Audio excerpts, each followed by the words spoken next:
नमस्कार दोस्तों, स्वागत है आपका हमारे ऑनलाइन शिक्षा के यूट्यूब चैनल में। डेट है आज की 14 दिसंबर 2020 और ये है हमारे द हिंदू एडिटोरियल्स का अनाउंसमेंट। तो देखते हैं कि गाइस आज हमको द हिंदू के कौन से आर्टिकल्स को यहाँ पे डिस्कस करना है। उससे पहले मैं आपसे सॉरी बोलना चाहूँगा क्योंकि 1 वीक कोई अपडेट ना होना, जिसका रीज़न रहा कि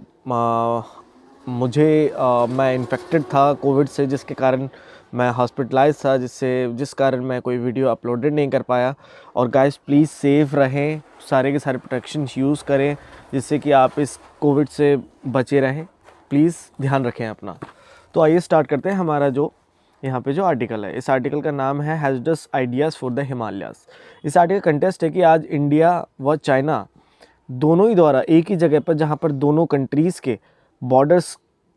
की सीमा मिलती है, उन जगह पर आज हाइड्रो पावर डैम्स प्रोजेक्ट को सेटअप किया जा रहा है, जो प्लेसेस काफ़ी ज़्यादा रिस्की हैं अर्थक्वेक फ्लड से हिमालयन रीजन्स में। आज इस आर्टिकल में बोला जा रहा है कि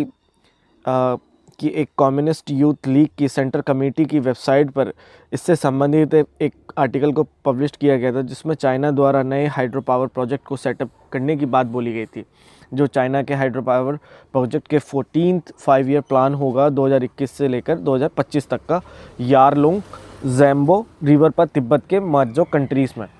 इस हाइड्रो पावर स्टेशन के द्वारा 300 बिलियन किलोवाट की इलेक्ट्रिसिटी को जनरेट किया जाएगा हर साल में, जिससे चाइना को काफ़ी ज़्यादा हेल्प मिलेगी इस प्रोजेक्ट से, जिससे चाइना द्वारा सस्टेनेबल गोल कार्बन इमिशन को भी कम करने के गोल को अचीव किया जा सकेगा 2030 से पहले, और पूरी तरह कार्बन को न्यूट्रल किया जा सकेगा 2060 आने तक में। और ये सारी खबरें आज तिब्बत के मैजो कंट्री से लेकर अरुणाचल प्रदेश, जो उसकी सटीक स्टेट है भारत की, वहाँ तक ये सुर्खियाँ पहुँच चुकी हैं, जिसके लिए आज भारत द्वारा चाइना को काउंटर करने के लिए भारत डैम का निर्माण किया जा रहा है हिमालय पर, बॉर्डर पे के इस साइड पर, जिसमें 10 GW हाइड्रो पावर प्रोजेक्ट को सेटअप किया जाएगा ईस्टर्न स्टेट में। आगे बोला जाता है कि आज दोनों कंट्रीज़ द्वारा एक दूसरे से आगे निकलने के लिए हाइड्रो पावर प्रोजेक्ट्स को सेटअप किया जा रहा है, जिससे दोनों कंट्रीज़ द्वारा ऐसे एरियाज़ में इन डैम प्रोजेक्ट्स को लाया जा रहा है जो काफ़ी ज़्यादा अनस्टेबल हैं, जहां पर फ्लड अर्थक्वेक्स काफ़ी लार्ज स्केल पर आते रहते हैं। आज भारत और चाइना को इस इशू पर सवाल जवाब करना चाहिए, जिससे इन सेस्मिक जोन्स में इन प्रोजेक्ट्स को ना चलाया जाए, नहीं तो वहाँ रहने वाली पॉपुलेशन को काफ़ी ज़्यादा डिस्ट्रक्शन सहनी पड़ेगी। और ऐसा नहीं कि भारत और चाइना द्वारा फर्स्ट टाइम एक दूसरे से आगे निकलने के लिए हाइड्रो पावर प्रोजेक्ट को सेटअप किया जा रहा है, नहीं, ऐसा बिल्कुल भी नहीं है, क्योंकि पास्ट के 20 साल में काफ़ी बार दोनों द्वारा एक दूसरे को काउंटर किया जाता है हाइड्रो पावर इलेक्ट्रिक डैम्स को सेटअप करने में, और वो भी उन एरियाज़ में इन डैम्स को सेटअप किया जा रहा है जहाँ पर इकोलॉजिकल बैलेंस ख़राब है और जहाँ पर अर्थक्वेक आने की संभावना सबसे ज़्यादा है। वो एरियाज़ सेस्मिकल वल्नरेबल एरियाज़ में आते हैं। आज 2 हाइड्रो पावर प्रोजेक्ट वर्किंग में है अरुणाचल प्रदेश में, वहाँ की रिवर ब्रह्मपुत्र की ट्रिब्यूटरीज़ पर, जिसमें एक प्रोजेक्ट को कैमिंग 600 MW प्रोजेक्ट को सेटअप किया गया बिचाम और तेंगा रिवर पर, और दूसरा प्रोजेक्ट जो 2000 MW Subansiri lower hydro electricity project है, जिससे इंडिया द्वारा सेटअप किया। और वहीं दूसरी साइड चाइना द्वारा भी 11 प्रोजेक्ट को अभी तक सेटअप किया जा चुका है तिब्बत में, वहाँ के 55 हाइड्रो प्रोजेक्ट्स में से। आज दोनों कंट्रीज़ द्वारा हाइड्रो इलेक्ट्रिक पावर प्रोजेक्ट्स पर ज़्यादा से ज़्यादा ध्यान दिया जा रहा है, जिसमें कंट्रीज़ द्वारा सिर्फ अपने इकॉनमी को बढ़ाने के लिए उन अर्थक्वेक रीजन्स में इन प्रोजेक्ट को आंख बंद करके सेटअप किया जा रहा है। आज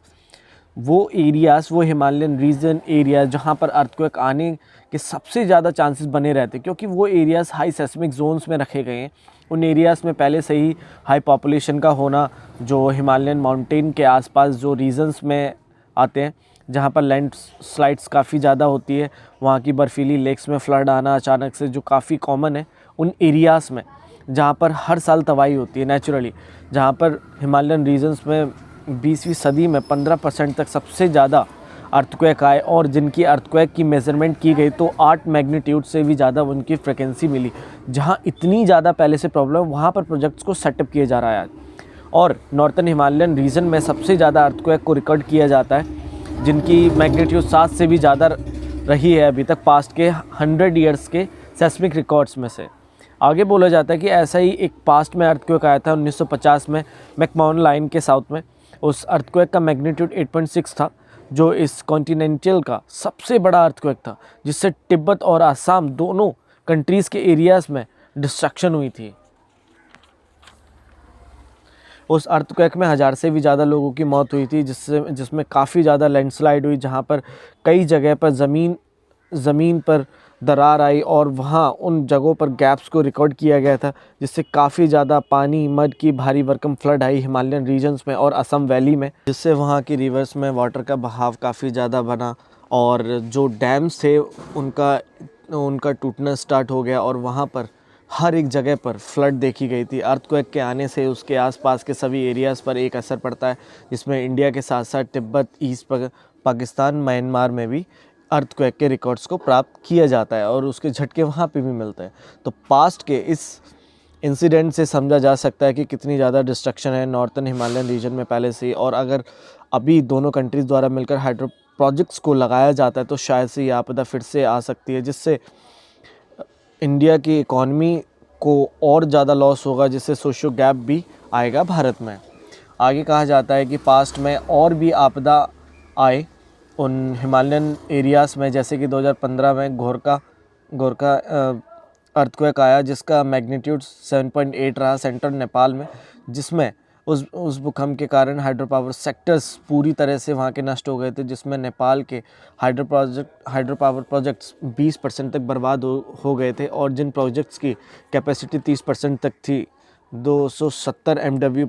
इलेक्ट्रिसिटी जनरेट करने की, वो डैमेजेस पाए गए थे जो लोकेटेड थे रिवर वैलीज़ के आसपास में, जिसमें नेपाल को $200 मिलियन का नुकसान हुआ था उस पूरे में, जिसमें इन हाइड्रो पावर इलेक्ट्रिसिटी प्रोजेक्ट को नष्ट किया गया था अर्थक्वेक्स द्वारा, जहां पर इन प्रोजेक्ट्स पर लैंडस्लाइड गिरने के कारण हुई थी। और क्योंकि अर्थक्वेक के आने से वहां के आसपास के एरियाज़ ग्राउंड में एक गिरावट आती है, जिससे ये प्रोजेक्ट्स अर्थक्वेक के कारण ख़त्म हो जाते हैं, क्योंकि कंट्री द्वारा इन प्रोजेक्ट्स को सेटअप करना लेकिन वहाँ लैंड्स पर ध्यान ना देना, उस एरिया के अर्थक्वेक जोन के बारे में ना पता होना, जिससे असर पड़ता है उन एरियाज़ के लोगों पर जो लोग वहाँ पे रहते हैं जब एक अर्थक्वेक आता है तब। और उन लैंडस्लाइड के होने से जो मटेरियल जो प्रोजेक्ट साइट्स पर जम जाता है, वो प्रोजेक्ट साइट्स को जाम कर देता है, कमज़ोर कर देता है। जिन प्रोजेक्ट साइट्स पर उनकी कैपेसिटी कमज़ोर होती रहती है वाटर को होल्ड करने की, और वो डैम धीरे धीरे करके बेकार होते जाते हैं। और उन रीजन्स में बिना भूकंप के आए भी जो वहाँ पर स्लोप्स बड़ी होती है ना, वे धीरे धीरे करके खिसकती रहती हैं। डिफॉरेस्टेशन होने से, वहाँ पर रोड का निर्माण होने से, जिससे काफ़ी ज़्यादा डिस्ट्रक्शन रहती है उन जगहों पर जहाँ पर डिफॉरेस्टेशन किया जाता है डैम्स को बनाने के लिए। डैम्स को सेटअप करना वो काफ़ी ज़्यादा चैलेंजिंग है एक देश के लिए। और नॉर्थ ईस्ट हिमालयन जहाँ पर काफ़ी ज़्यादा धसी हुई लैंड है, खाइयाँ हैं, वहाँ पर उन एरियाज़ में डैम्स बनाना वो काफ़ी अनस्टेबल रहता है। और डैम्स रिजर्वस को सेटअप करना, जिससे उन जगह पर अर्थ की क्रस्ट में धीरे धीरे करके डिस्ट्रॉय होती रहती है, जिससे वहाँ एरियाज़ में अर्थक्वेक की फ्रिक्वेंसी बनना स्टार्ट होती है, जिससे और ज़्यादा खतरा रहता है वहाँ पर। हिमालयन रेंज पर एक माउंटेन का ग्रुप व चेन है ये, जो एशियन क्लाइमेट के लिए काफ़ी ज़्यादा महत्वपूर्ण है, जो वहाँ की रिवर सिस्टम ग्लेशियर के लिए काफ़ी ज़्यादा ज़रूरी है। लेकिन जहाँ पर आज डिग्रेडेशन होता ही जा रहा है और ग्लोबल वार्मिंग का होना, जिससे हिमालयन ख़त्म होते जा रहे हैं। उन रिवर सिस्टम के द्वारा बिलियंस पॉपुलेशन को वाटर की प्राप्ति होती है, लेकिन आज दोनों देशों द्वारा डिस्प्यूट होना, रोकथाम लगाना, जिससे एक ह्यूमैनिटी पर सवाल उठाए जा रहे हैं। और बॉर्डर्स पर इशू होने के कारण दोनों द्वारा ज़्यादा से ज़्यादा इंफ्रास्ट्रक्चर को बिल्ड किया जा रहा है, जैसे रोड्स को, जिससे वहाँ के फ्लोरा और फोना रीजनल बायोडाइवर्सिटी को ख़त्म किया जा रहा है और वहाँ के एनिशियंट ट्राइबल पॉपुलेशन को भी वहाँ से हटाया जा रहा है। अंत में बोला जाता है आज हिमालयंस में काफ़ी बड़े स्केल पर डिफॉरेस्टेशन को रिकॉर्ड किया गया है और लैंड्स यूज़ में चेंजेस आए हैं। इस हिमालयन रीजन में आज बदलाव नहीं होने चाहिए, जिसके लिए जिन्हें नेचुरली रिजर्व किया जाना चाहिए, जिसके लिए कुछ इंटरनेशनल एग्रीमेंट्स को लाया जाए, जिससे आज हिमालयन रीजन रिवर कमीशन द्वारा भी वहाँ के सभी स्ट्रीम के पानी को अच्छे से यूटिलाइज़ किया जा सके। दोनों देशों को आज हाइड्रो पावर प्रोजेक्ट्स पर कम ध्यान देना चाहिए। दोनों देशों को इस मुद्दे पर एक मिलकर डिसीजन ले, जिससे वो आपदा ना आए दोबारा से जो पास्ट में आई थी। और बॉर्डर्स पर दोनों देशों की मिलिट्री को डिसएंगेजमेंट करना चाहिए और ह्यूमैनिटी को बनाए रखना चाहिए। और जो प्रोजेक्ट्स कार्बन को कम करने के लिए बनाए गए हैं, कहीं ऐसा ना हो कि कहीं उनकी कीमत हमें एनवायरनमेंट को खोकर चुकानी पड़े। तो चलते हैं हमारा जो सेकंड आर्टिकल है, उसका नाम है इनोवेशन फॉर क्लीनर एयर। इस आर्टिकल कंटेस्ट है कि आज एयर पोल्यूशन की प्रॉब्लम काफ़ी ज़्यादा बढ़ गई है, जिससे मॉनिटरिंग करने के लिए आज इंडिया को और भी सॉल्यूशंस को डेवलप करना चाहिए। आज भारत द्वारा काफ़ी ज़्यादा प्रोग्रेस की गई है एयर पोल्यूशन को मॉनिटर व कम करने के लिए। आज भारत द्वारा 250 एयर क्वालिटी मॉनिटरिंग स्टेशन को स्थापित किया गया और पूरे भारत में ये स्टेशन 800 से भी ज़्यादा हैं, जिनसे एयर में हुए पॉल्यूशन को डिटेक्ट व कम किया जाए। आज भारत में एयर पॉल्यूशन की समस्या काफ़ी ज़्यादा बढ़ गई है, जिससे आज काफ़ी सिटीजन्स के साथ मिलकर कैंपेन्स को रन किए जा रहा है भारत में एयर पॉल्यूशन को कम करने के लिए, क्योंकि इस पॉल्यूशन से सीधा इम्पैक्ट दिखता है पर्सन की हेल्थ पर और इन्वायरमेंट पर, जिसके लिए आज गवर्नमेंट को अपने सिस्टम में चेंजेस लाने होंगे, दोनों तरीके से अपनी पॉलिसीज़ व स्ट्रेटेजिक लेवल्स में, जिनसे इन प्रॉब्लम्स को डील किया जा सके। भारत द्वारा जिसके लिए पब्लिक पॉलिसी को बनाया गया है, जिसके लिए भारत गवर्नमेंट द्वारा 2020 के बजट में इस एयर पोल्यूशन के लिए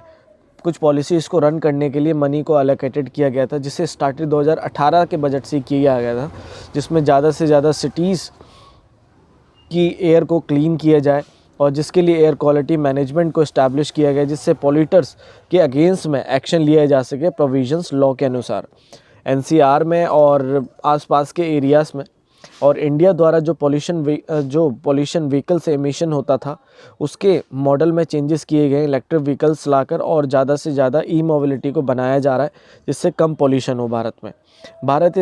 भारत द्वारा रूरल एरियाज़ में प्रधानमंत्री उज्ज्वल योजना को रन किया जा रहा है, जो पॉल्यूशन कुकिंग के होने से होता था वहाँ के ट्रेडिशनल कुकिंग मेथड से, अब वहाँ पर एलपीजी के द्वारा उस पॉल्यूशन को ख़त्म किया जा रहा है। आज भारत द्वारा ज़्यादा से ज़्यादा इनोवेशन तो किया जा रहा है, जिससे भारत के इन्वायरमेंट में एयर को क्लीन रखा जा सके। जिसके लिए काफ़ी इंस्टीट्यूशन द्वारा कई सॉल्यूशंस को डेवलप किया गया, जैसे इंडियन एग्रीकल्चर रिसर्च इंस्टीट्यूशन द्वारा पूषा बायोडिकम्पोजर को डेवलप किया गया, जिसके द्वारा स्टबल को खाद में कन्वर्ट किया जाएगा। जो स्टबल बर्निंग की जाती थी पहले फार्मर्स के द्वारा, लेकिन अब ऐसा नहीं होगा, अब उसे खाद में कन्वर्ट करके उसे इस्तेमाल में लाया जाएगा, जिससे कम से कम पॉल्यूशन होगा। और यूएनडीपी द्वारा भी फिल्टरलेस रेट्रोप्रॉफिट डिवाइस को डेवलप किया गया है, जिसके द्वारा उन मैटर्स को ख़त्म किया जाएगा इंडस्ट्री व्हीकल्स में जो पॉल्यूशन फैलाते हैं, और नेचुरल बेस्ड डिवाइसेस को बनाया जा रहा है, जिससे एयर प्योरीफिकेशन हो ब्रेथ लेते समय। ऐसी टेक्नोलॉजी को डेवलप किया जा रहा है, जिससे घरों में भी एयर क्वालिटी बनाई जा सके। तो गाइस, ये था आज का हमारा the Hindu editorial announcement, and I wish कि आपको समझ आया होगा। अगर आपको वीडियो अच्छी लगी तो प्लीज़ वीडियो को जल्दी से hit like share and subscribe जरूर करें। Thank you very much.